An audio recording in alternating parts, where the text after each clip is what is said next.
Hi, and welcome to my channel. My name is Amanda. It is the middle of May, so we are filming the mid-month wrap-up. I try to do it on the 15th of the month, but sometimes that doesn't always work out. And next month is going to be a little different because on the 15th, I will be, I don't know where I will be, but I will not be in this house anymore because we leave this house, move out of this house on, I don't know, the 12th or 13th of June. So anyway, let's just talk about the first half of May so far. Remember when I said I was not going to read as many books, and I've read 21? However, 5 of those are part of a collection. So they were all short stories. So not even novellas, they were short stories. The longest one was 46 pages. So they were all between 35 and 46 pages. I read one comic, that was the Spy Family, one manga, that was the Spy Family. I read 2 graphic novels. One of them was Sarah Scribble's book called Adulthood is a Myth, and the other one is The Diary of Edward the Hamster. Everything else that I read was a novel. That's not true. I also read 2 novellas. Let's just jump into this. I don't know why I thought I was introducing it this way, but here are the books that I have read so far this month. I kicked it off with a 4-star read, The Phoenix Keeper. This was my patron pick, not patron, but my channel member. They picked for the one that I drew out of the list for May. I really disliked our main character about halfway through this book, and then I really liked the second half. Some of the things I kind of decided early on, I was like, okay, I know that's the bad guy. I know that person is going to be the love interest. Like, there were some things that you could just pick out pretty much from the very beginning. That's why I got 4 and not 5 stars, because I thought it was so well done, really good. It is a fantasy story about a girl who works at a zoo, but their zoo has magical creatures because they're just existing in the world. Like, it's just our world, but magical creatures are there. And so they have performances. You can go watch the griffins do their performance. And then there are the dragons that do performances. And one of the species that is no longer, it's extinct in the wild, but they have them in the zoo. And that is the phoenixes. Hence the name, the Phoenix Keeper. Our girl has a female phoenix, and she is just trying to do everything she can to look for a male to bring to the female because they're trying to breed them in captivity. Phoenix feathers are medicinal in some kind of way, like they have healing properties in them, and so they are very expensive on the black market. So a neighboring zoo had a couple, a male and female pair of phoenixes who had a clutch of eggs. I don't know if it's called a clutch. I know when you have a thing of snake eggs, it's called a clutch. But anyway, the eggs hatched and the babies and the mom were stolen. So our girl has now petitioned the people who are in charge of the phoenixes to say, hey, can we have that male at our zoo and I can get them to breed? So that's what we're doing, is we're following our girl as she is working with the phoenixes. Now, the secondary storyline is a bit of a romance. So we have the main storyline about the phoenixes, and then the secondary storyline is the romance. Like I said, I really enjoyed it. I thought that it was fast-paced enough that I wasn't aching for it to continue. There might have been a tiny bit in the middle, but that was also more about the fact that I was not loving the main character. She really got on my nerves at the beginning of this book, just with her attitude and her thought processes, and a lot of it upset me. But I gave it 4 stars overall, leading me right into the next book, which is a reread for me, and also 4 stars, The Tainted Cup by Robert Jackson Bennett. This is, I have heard it described as Sherlock Holmes fantasy. And I can see that, but what it is it's a sci-fi world where you can buy enhancements. And what it seems like is that they're not actually enhancements. It's some kind of bacteria or something, an organic thing goes into your body or your brain, and it helps you do things. And this was the coolest thing that I thought. So this guy is, I don't remember his exact title, but we're going to say he's a recorder, okay? Because they record moments or memories or whatever. I don't think that's what he's called, but in my head, that's what he's called. Anyway, he works for a detective. That's also not what she's called, but that's what I'm calling her. So he goes out, right? Like he's going to go investigate a disappearance or some kind of crime scene. It doesn't matter. I'm just trying to set it up. A crime scene. He goes there. He has all these different vials of scents, like smells. So he will say, okay, before you tell me the story, wait a second. And then he sniffs like a vanilla or something. And then they tell the whole story. So then when he goes back to his boss, the detective, he can sniff that vanilla and then recite for her everything that happened, everything he saw, like all of it. So because he has these implants in his brain that helps him to do that. So his job, he is the assistant, and he actually, I think he's an apprentice right now, and he's waiting for full status where he will actually get more of a paycheck. He gets a little bit of a paycheck right now, and he's sending it back to some people that we don't know about. But this whole series is called Shadow of the Leviathan because this world has walled out the ocean pretty much, and out in the ocean there are leviathans, and they come up and try to attack the cities during the rainy seasons, and the cities have to fight them back. So that is the world that they live in. So a world where at any moment you just could get attacked. They have to go different places, like down to closer to the wall, or they live further away. Like there's a lot. I mean, it's a big world. It's not all surrounded by water. It's not like they're on an island, but they do have to worry about the leviathans. So the second book is already out, and I would really like to read it, especially now that I'm telling y'all about it again, because it was really good. The detective lady, the amount of snark and sarcasm that she has is perfection. It made me laugh so many times. And then our guy is just struggling along, trying to do the best he can, even though he feels a little bit guilty because he thinks that he did something maybe unethical, we'll say, to get the job he has. But you just have to read it and see what happens for all of that. But that is that book. 2 fantasies in a row, both 4 stars. I was on a roll. And then I started Children of Dune, and I said no. I DNF'd that book about 40% of the way in. That is one of my 50 before 50 books. And I said, I do not care. I could not force myself to finish that 3rd book. So if you're a huge Dune fan, maybe come find me on Discord and let's talk about what I'm missing. Like what is supposed to be interesting about it that I'm missing, because it is so popular that I feel like it's me. Like I feel like I'm the problem. So I don't know. Anyway, I went back then to my mainstay of romance, and I read the next in the Rise of the Warlords series by Gina Showalter. This one is called The Immortal. And I only gave it 3 stars. I'm like, what? This is not very good. I will say, out of order, that I've already read the next Rise of the Immortal book called The Phantom, and I liked it a lot better. I gave it 4 stars. So it does redeem itself, but I started out not liking book 2 in the Rise of the Warlords. So after that, I moved to my manga, which is Spy Family Volume 9. I gave it 4.5 stars.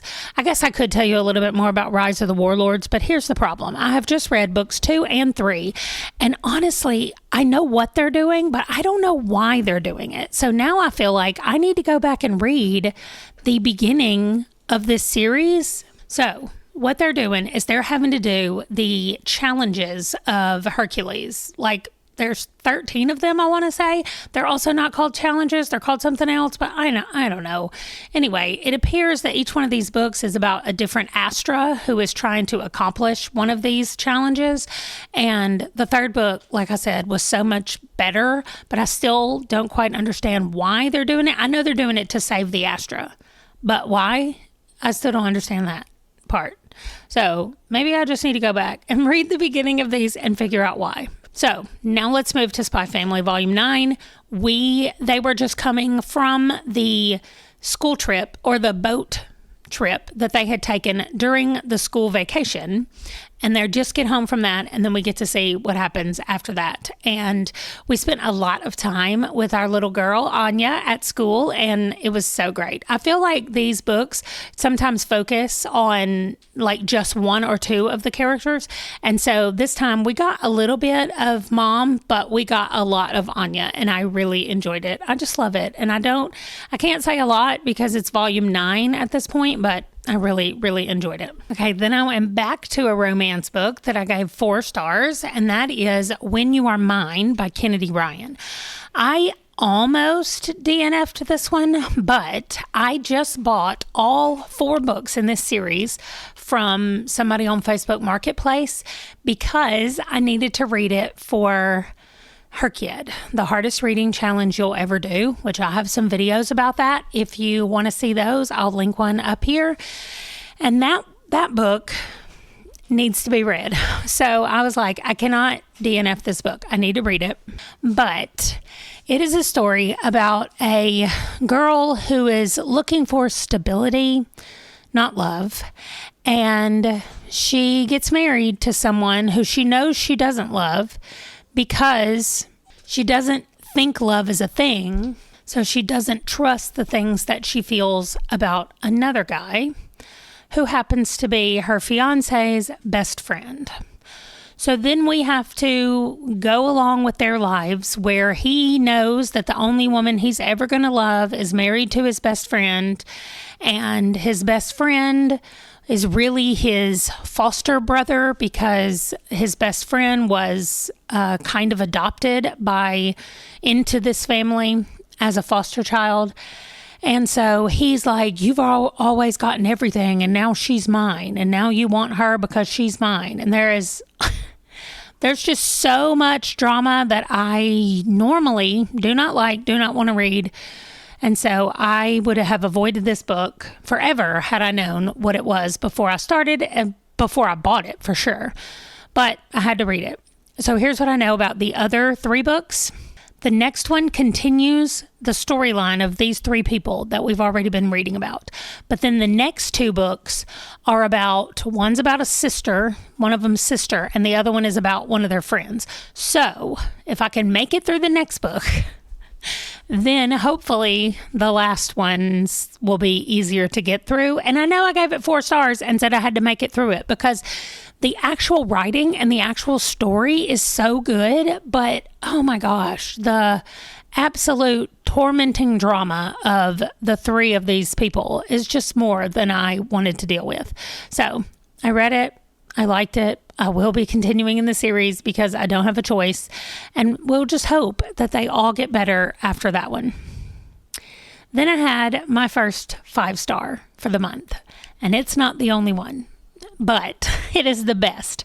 It is Omar Rising. Now, at the end of April, I read Amal Unbound, and this is the second book in that series. It's just a duology, so this finishes off that duology.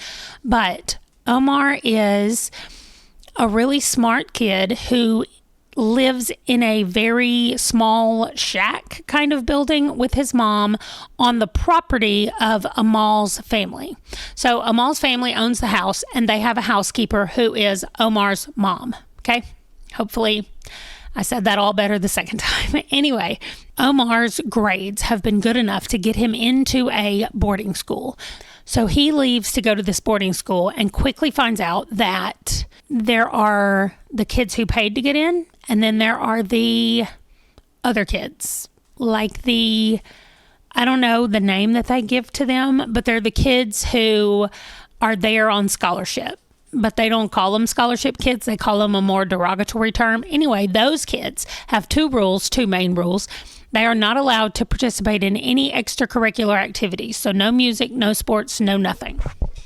And there's no way for anybody to know that you're a scholarship kid because they're all outside playing soccer one day, and the soccer coach sees Omar and he's like, oh, come and try out for the team. I need you to try out for the team. And he said, I can't be on the team this year. And the coach was like, oh yeah, that rule is really dumb. So the second rule is that they have to do chores. So they have to do laundry, or they have to work in the kitchen, or there's a whole bunch of things that they can do, but they have to do chores to take care of the school. So fast forward a little bit. Omar's grades are not great because he's spending so much time studying for this one class that the other classes are kind of falling. He thinks that one of the professors is just out to get him, and he's scared to tell his people back home, like his mom, that things are not the way he thought they would be at this school. And then he doesn't want to tell the kids at the school how badly he's doing because he doesn't want to lose the opportunity to keep going to this school. So we see him kind of struggling with a lot of stuff, and I loved it so much. I loved him. I loved his group of friends. I even loved most of the professors at the school. They're probably not professors, teachers, whatever, at the school that he was going to. Like, it was just so good. We even got to see Amal a few times when he would go back home or when he would talk to her on the phone. So overall, a wonderful book, a wonderful series. If you guys are looking for a contemporary middle grade that's set outside the United States, these are both set in Pakistan, and I would highly recommend them both. So good. 5 stars for Omar. Then I read The Cheat Sheet, which is a romance, because I needed a book that involved dancing for my Eldia. And I will explain Eldia. If you don't know what that is, I will link it up above as well. But it's a year-long readathon that has to do with the magical readathon that G does over at Book Roast. So it takes the whole year. Every month we get a new prompt. And this prompt was that the book had to have something to do with dancing. So we have The Cheat Sheet, and really it's a friends to lovers, probably like an easy friends to lovers is what I would just call this. Like, there wasn't a lot of angst. There wasn't a lot. My only thing was that from the very beginning, they've both had feelings for each other and just been too scared to say anything about it. And so there's always a little bit of that like bittersweetness, like how much time have y'all missed because you wouldn't just speak up and say something. But she was a ballerina. She is a ballerina. She had an accident, so she wasn't able to go to Juilliard like she had gotten into. She had been selected, and she was going to go to Juilliard, but it didn't work out.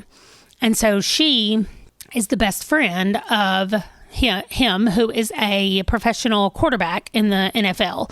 And so he's a football player. She was a dancer.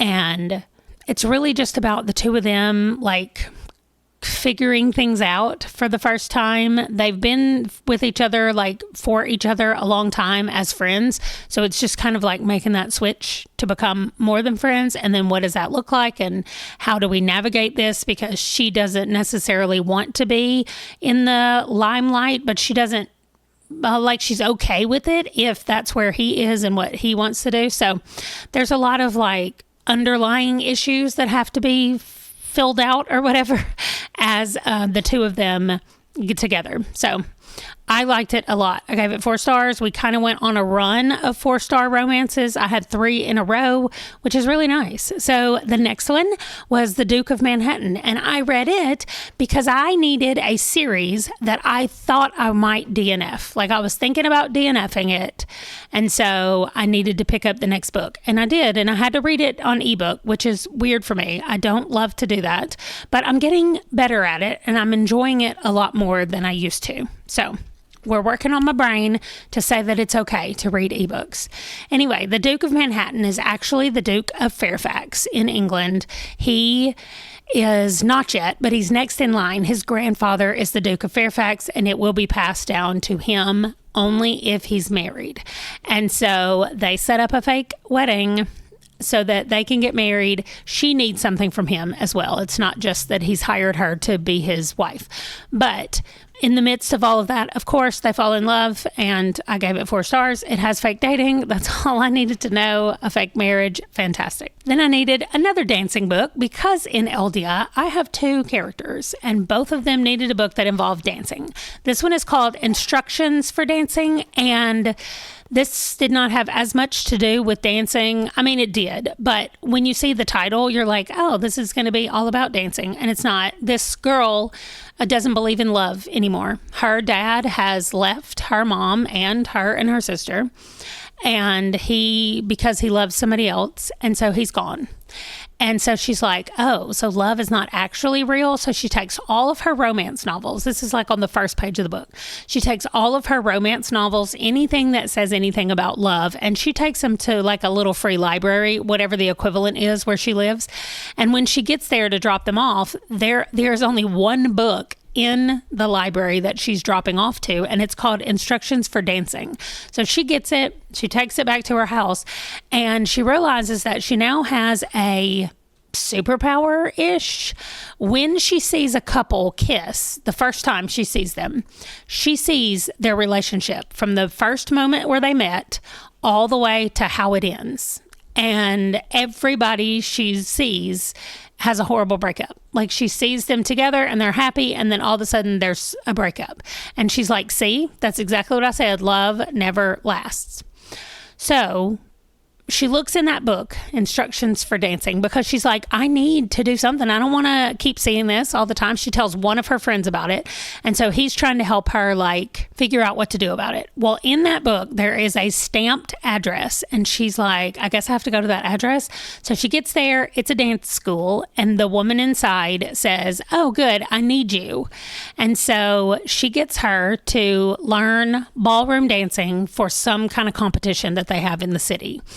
And so her partner is the people who own it. It's their grandson who's staying with them because he got in trouble where he was living. And so he's staying with them because he wants to be a musician. So he's got a band, and they've all moved out there. They dropped out of high school. And so the condition of him living there is that he's got to do ballroom dance. He also said that he is living a life of saying yes. So when someone asks him to do something, he says yes. And so he's like, you should give it a try. And she was like, no. Anyway, it's funny. The two of them are adorable, and watching them fall in love was the sweetest, especially because she's trying to fight it the whole entire time because she's like, love doesn't last. Love isn't real. And then we have the side story of like her dad trying to reconnect with her and how she is dealing with all of that at the same time. I thought it was super good. Very, very good. I mean, it's heartbreaking in different parts, but so good. I gave it 4 stars. I really, really liked it. Then we moved to the Shivers collection. And I'm not going to break down each of these stories. Like I said, they're between 35 and 45 pages. So by the time I tell you what's happened in the story, I've pretty much told you the story. But I will say that I'll tell you my ratings for them. How about that? So Jackknife, I read first by Joe Hill, and I gave it 4 stars. The Indigo Room by Stephen Graham Jones, I read second and gave it 4.5 stars. The Blanks by Grady Hendrix, I read third and I gave it 4 stars. Night and Day in Misery by Catriona Ward, I read fourth and I gave it 3.5 stars. And then Letter Slot by Owen King, I read last and gave it 4.5 stars. So they're all horror. They are all, well, it's called the Shivers for a reason. They're all just slightly disturbing. Well, they're more than slightly, but they leave you with that feeling of like, oh, that's messed up. Like when you're done, you're like, oh, they went there. Like that went just that one little step too far that just gives you the shivers. That's exactly what every one of these did. I thought they were great. So good. So for some reason, I chose to go from there to a nonfiction book. Not for some reason. I was playing a game, as I usually am, but I read Ghost of the Innocent Man by Benjamin Racklin. And this book predominantly follows one case of somebody being wrongfully accused. It is a man in North Carolina who was wrongfully accused of rape because the woman identified him, like pointed at him and said, he raped me. And so he was sentenced to prison with not much more than that. And he was there for over 20 years before they were like, you know what? It turns out he did not do this. And then they were just like, we're really sorry. On behalf of the state of North Carolina, we're really sorry that we took 25 years of your life. Now you're free to go. Like, anyway, that's not what this is about, what happened afterwards. This book is about his, from the beginning to the end, like what he went through, what he tried to do to get help. This is also like the beginning of the project. What's it called? the Innocence Project, where the college students actually started, well, they had a college professor who would get these letters and be like, this person is claiming they're innocent. They've always claimed they were innocent. Like, there's a couple of times. So he should have been eligible for parole. However, because he refused to take the sexual assault classes, it's some kind of, I don't know what exactly they're called, but in order to sign up for those classes, he had to admit his guilt, and then they would let him take the classes, and then he would be eligible for parole. And he was like, I'm not doing it. I didn't do this, and I'm not going to say that I did.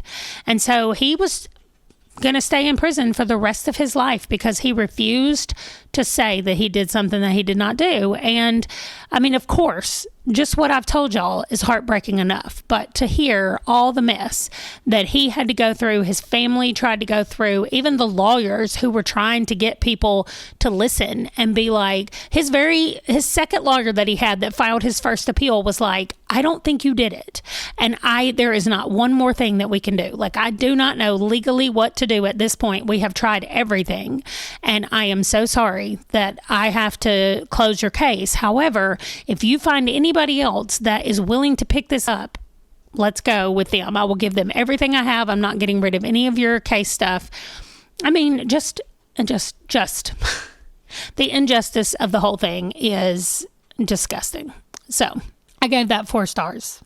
I did think that there were parts of it that could have been cut out, not necessarily of his life, but of the story that Benjamin told to tell and the way he chose to do it. I just felt like some of it was stretched out or unnecessary, I guess.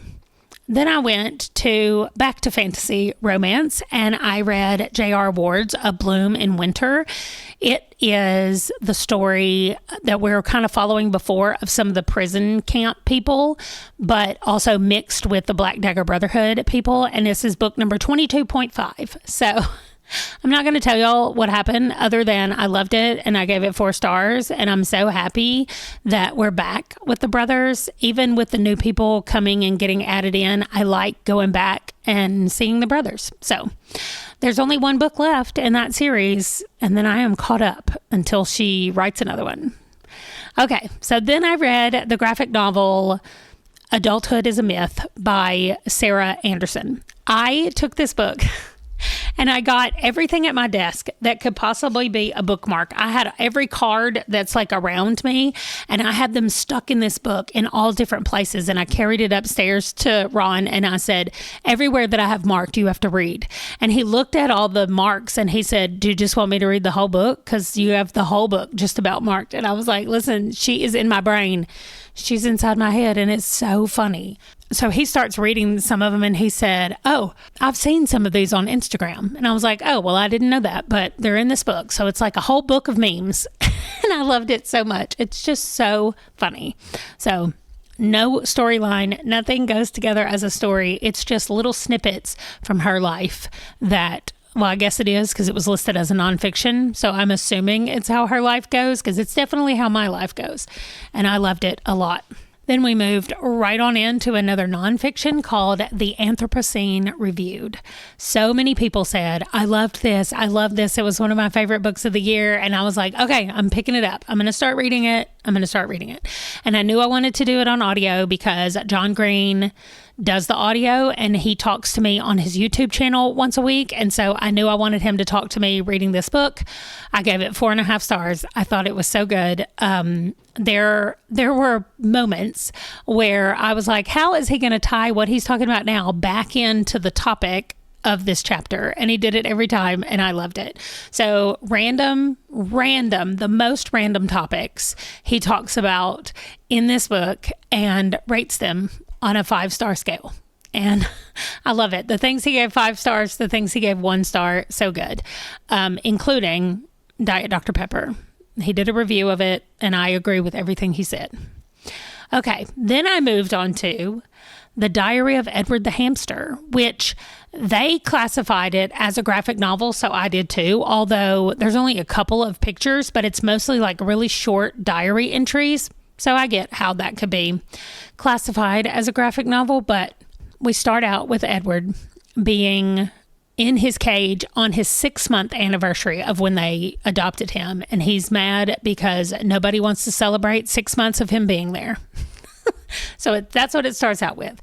Edward starts writing in this diary because he wants to document how he's being oppressed by these people and how he's been captured by them. And they do horrible things like make him feel like he's free. But then he realizes that there is a force field around him in the shape of a ball, and he feels like he's free, but he's not actually free, and he thinks they're just taunting him. It is so funny. I laughed multiple times. I read it out loud to the people in my house. I was like, guys, this is so funny. Nobody thought it was as funny as me because they weren't in the whole story with Edward. I promise it's funny if you're reading the whole thing. So I highly recommend Edward. I gave it 5 stars, y'all. I had to. There was 0 things wrong with it. It was actually so bittersweet at the end. I mean, we know he's not living because it says on the thing he lived 1990 to 1990. So we know he's not living past the end of the book, but it was so good. Speaking of not good, though, the opposite of so good was With My Dog Eyes by Hilda Hilst. This novel was written, I don't know if I can call it a novel. It's listed as a novel. It's also listed as poetry. I called it a novella because it is 92 pages and it is the ramblings of a madman who is losing his mind, and his wife just happens to be named Amanda. So the number of times that I had to read my name calling someone or insinuating that someone was losing their mind was just like, what?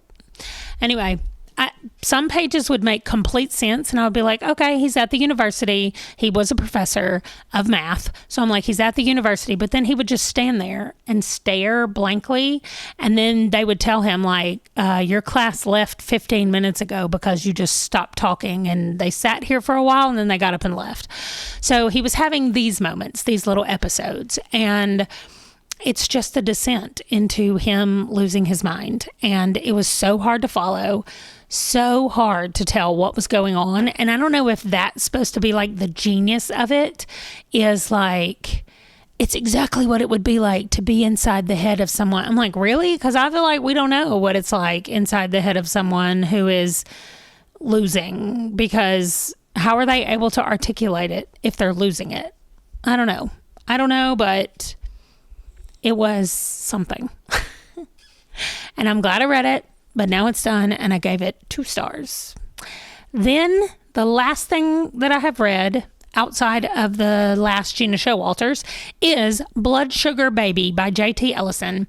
This is the next book in the Taylor Jackson. It's actually 6.5. It's a novella, only 76 pages, and only on my Kindle. So I had to read it in ebook format, which again, I thought was going to make me not like it. And I only gave it 3 stars, but that had more to do with like the story, I think, than it did me reading it that way. I've listened to all the rest of the Taylor Jacksons on audio. So I don't know. I didn't love it. I thought it was okay. And it moved our Taylor storyline along a little bit because now we have a new antagonist, but that's it. It just wasn't long enough to be anything, so that's why I only gave it 3 stars. But that is everything. I have talked for a really long time to go through all of these books. I wanted to give you like more of them because I feel like I've just been touching on the highlights of these. We're not doing any graphs. All the graphs will happen at the end of the month. So I wanted to take the time in the middle of the month to talk about what I have read. And then at the end of the month, I'm just going to talk about the last books that I have read. And hopefully there will not be as many because I'm ready to slow down. Okay. Let me know what you've read in the first half of the month that you enjoyed so that I can add it to my TBR, and I will see you guys in the next video. Thanks for watching. Bye.